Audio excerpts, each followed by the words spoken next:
Instruction Committee meeting to order. First item is the approval of the September 16th minutes. So moved. Second. Any discussion? All those in favor say aye. Aye. Opposed, motion carries. Item 2 is field trips. So for your information, anybody have any questions or comments on those? I do, one. Yep. We have one field trip request. It's for the band to go to Woburn, Mass. For the parade. And the opening, or the in-school plan indicates that students cannot travel out of state for field trips. So I brought this to the committee to see if you wanted to make a motion to grant them permission to go. It is outdoors. It's an outdoor parade. It is set to take place on October 31st. And they will be riding a bus down and coming back. So that is entirely up to the committee. I don't have a problem with it, but we don't have any authority to do that. It's only the full board that can do something. So the board won't meet I know. prior to this, and I just got this Right. yesterday. Yeah. Mhm. Well, correct me if I'm wrong, doesn't the administration approve these, or does it need? The School out-of-state board. field trips is specifically in your plan, so it would need permission from you. So we could just waive the out-of-state restriction on October 31st and then let them approve the trip? Yeah, but what I'm saying is the committee doesn't have any authority to do anything other than to make recommendations to the board. It's quite unfortunate that we didn't Yeah. get this for sooner. We like to get them a couple months in advance, so it's challenging when you get it 2 weeks before the field trip. I mean, Yeah, Tom? is there an opportunity for us maybe to try to call a, You a can special do, meeting? I know that, it's not something that the board likes to do. You can do a phone poll vote, but it's really something that we try to avoid, but it is an option. So there's are there any other committee meetings this month? No. This is Is it? it? Yeah, just the Yeah, this is the last one.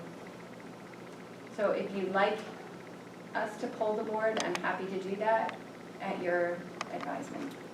Zoom is still an option. If we call a Zoom meeting or, Well, any kind of meeting would need to be publicly posted Right. and open to the public, and so, And the majority of the members have to be present. Right. Right. yeah. So if you want to move it forward, probably your best bet is to do a poll. I know it's not a practice that is favored. Can you take our votes for that here tonight? Well, we could make recommendation, I guess, and then, So you I would, don't know. basically, we've your done this committee would have, before. I know, so your committee would have to recommend that I conduct a poll of the board to approve. So you could say you're recommending to the board, full board, approval for the field trip on October 31st for the out-of-state parade for the band, and ask that I do a poll, a board poll to get a vote.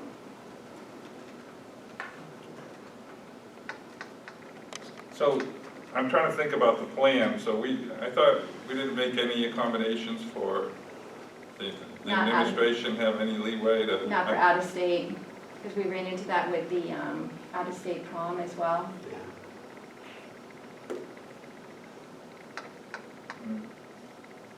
Yep. so there's been other requests then for out-of-state activities, correct? Just the prom. And that happened, right? That went forward. Yeah. Because it was just in Nate, like it was right over the border, Elliott. Yeah, it is in Oh, Elliott. And this isn't in Woburn. I don't know Massachusetts that well, but I think Woburn is pretty close to New Hampshire. It's about 20. Yeah. I know a little bit about the parade, so I can give you a little bit of detail on how it goes. I have not been to it, but I remember my daughter telling me that they drop off. It's like 2 miles long, and the buses will go around and then collect them on the end. So they're not typically mingling in the crowds or anything like that. As soon as they end the parade, they get right on the bus, or they pack up their instruments and get right on the bus and go. In previous years, Ms. Houston wanted to like get out, be at the front of the parade so they can get to the end, get on the bus and get out pretty quick. So I assume that would continue. So, do you know, Matt, was this added to their schedule, or they just didn't know about the rule thing? I've known that it's a possibility for, gosh, at least a month, Yeah, maybe a little more, but I don't know when the decision was made to ask the board permission. Maybe they didn't know they needed permission, I don't know. No, they do. Is the request in here? I don't see it. I just got it. You just got it? Oh, Yeah, it's right here. I don't see it. Yeah, we just received it, and it was submitted by the teacher on October 8th and by the principal on the 18th, and then I got it yesterday.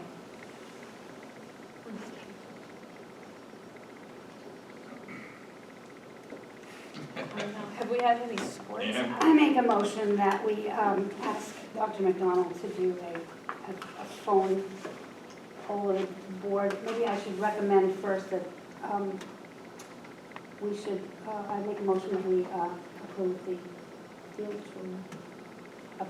Approve the board looking at the field trip. Approve the full board looking at the field trip, which would require a phone poll. okay, yeah. Is there a second? Second. Okay. Further discussion? Have there been any sports outside of New Hampshire No. this season? And it's not like the bands wrangle each other either, it's solitary. Yeah. You know, it's like they don't mix with other bands and Right. It's just it's not a competition or. No tackling. No tackling. Don't throwing your bassoon at somebody.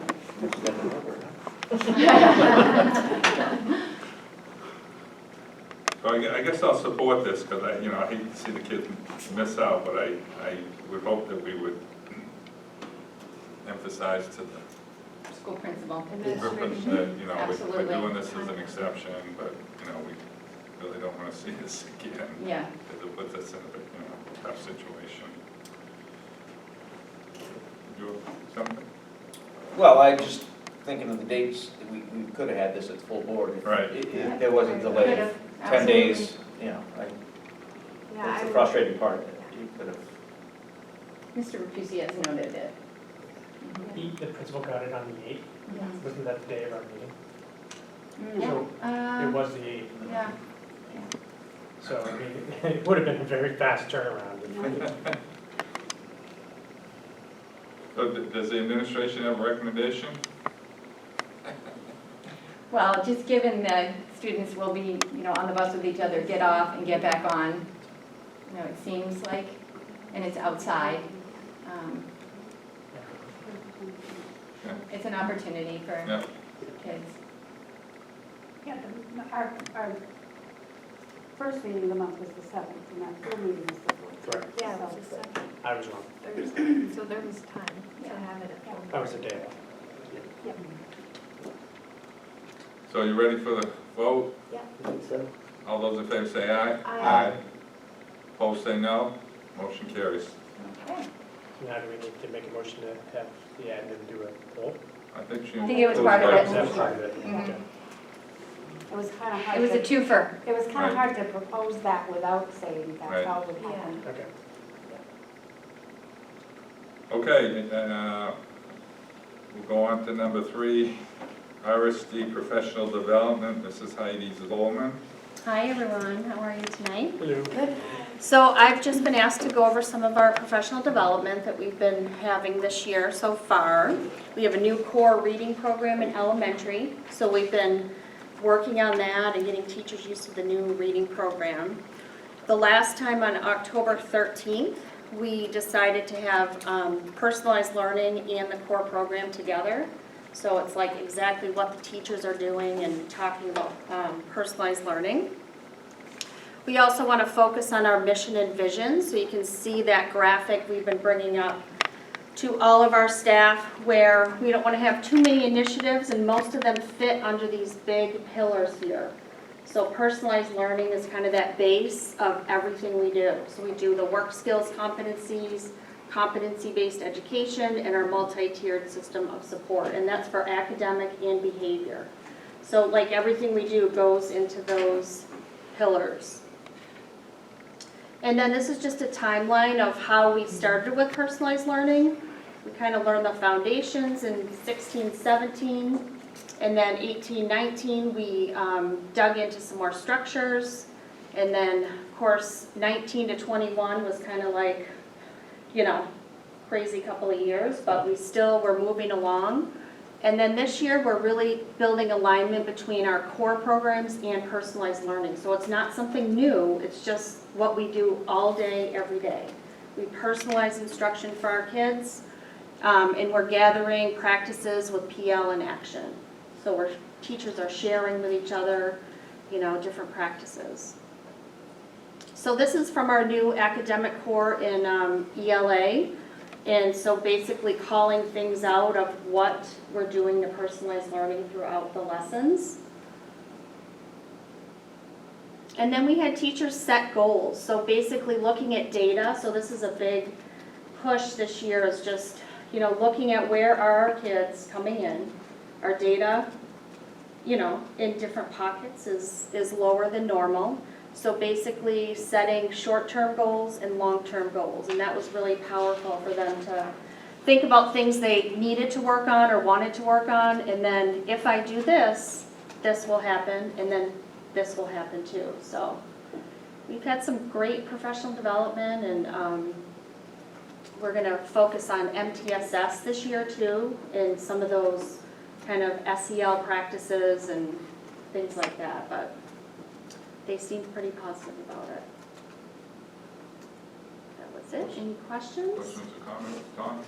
Can you give an example of how a student might experience personalized learning in their day? Absolutely. So we're teaching I'm going to go with reading right now. So we're teaching the reading core, and a student is struggling in an area, so the teacher would maybe pull 2 or 3 kids and kind of get them up to speed on where they need to be. They might put them on a digital program. We have Amplify Reading, which assesses the kid exactly where they are, and then they can work on it throughout the week, and it's personalized. Targeting their skill deficit. Yeah. Yeah. And that would be while all the other kids are in the process of doing their other assignments. And Yeah, so they might say like 10 of the kids are going to do partner reading, and I'm going to meet with 3 or 4 kids just to work on their spelling words, and then we'll put the rest of, put them all together. But our teachers have been amazing with, learning new things and adapting as needed, so. Any other questions? Thank you, Heidi. Okay, thank you. Next item is 5-year plan. So as we just discussed in the other meeting, I will ask Justin, Adam, and Kathy to move back to December, and we'll invite Heidi and Sarah and some of our other MTSS team members. We had such a large group of people that were working on it this summer. It was amazing. So we'll get some people to come in. We'll try to get a representative from each school, so they might be able to talk a little bit about how it looks. Like, it's a standard progression. When something happens in the classroom, you assess, is this a minor infraction or a major infraction? And if you're not sure, there's actually a flow chart that tells you. It kind of reminds me a little bit of when, before the internet, when we had our kids that are grown up and we had young kids, I had a red book, and I would look in the index, 8 this, and then you'd go to that page and it would say, if this, then this, and that's kind of the way the matrix is set up for discipline. Which is different because it is much more structured. So if Tom behaves a certain way at Chamberlain, it's going to be the same consequence and the same progression if he's at Maple or at William Allen. So it's really standardizing that, this is a major, if you touch a teacher, that is a major infraction and it has to be addressed like one. If you forget your pencil, that's a minor infraction, and we probably don't need to suspend you for that, but we're going to help you to find out why you can't bring a pencil to school, and if maybe it's just you need to grab a pencil on your way in the door. So it's really addressing the specific behaviors with targeted interventions or consequences. Is there a tracking mechanism, Mhm.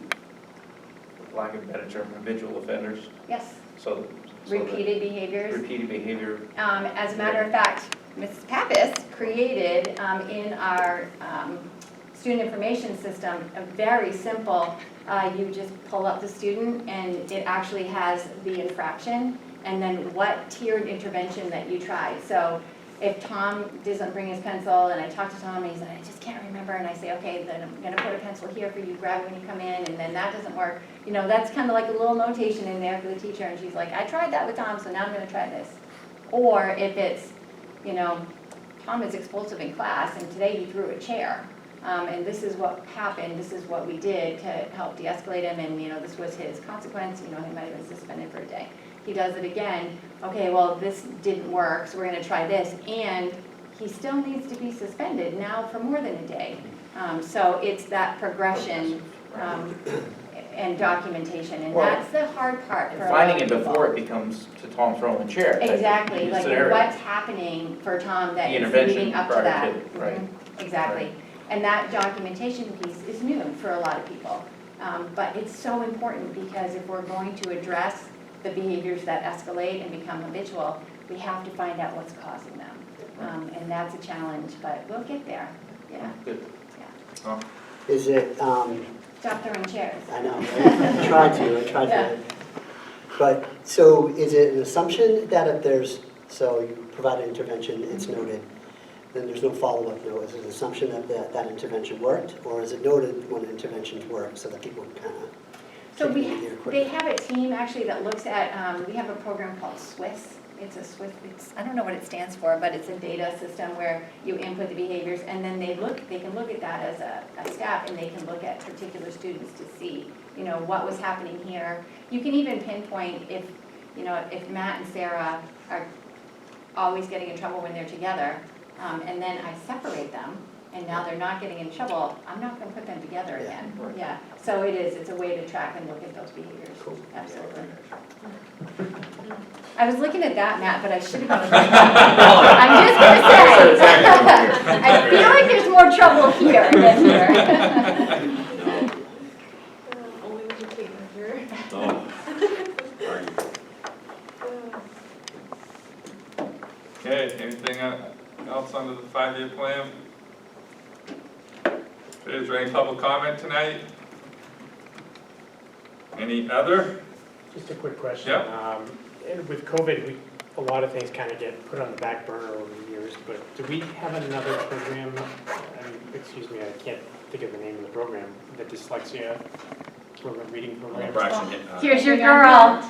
Or Near to her Gordon heart. Gilliam, there we go, Yeah. Gee. So we didn't do it last year, but we are doing it this year. Okay. And we have And we- 6 people? We took 5, because we do put some extra money into each student that takes it, the district, so we capped it at 5, and we had a waiting list. So that means that people wanted to take it, we just decided to do 5 this year. But it's going very well, they just had a training here on Wednesday. Excellent. Mhm. Thank you. Yeah, thanks. Okay, anything else under other? If not, is there a motion to adjourn? So, Second? All those in favor say aye. I Aye. To adjourn.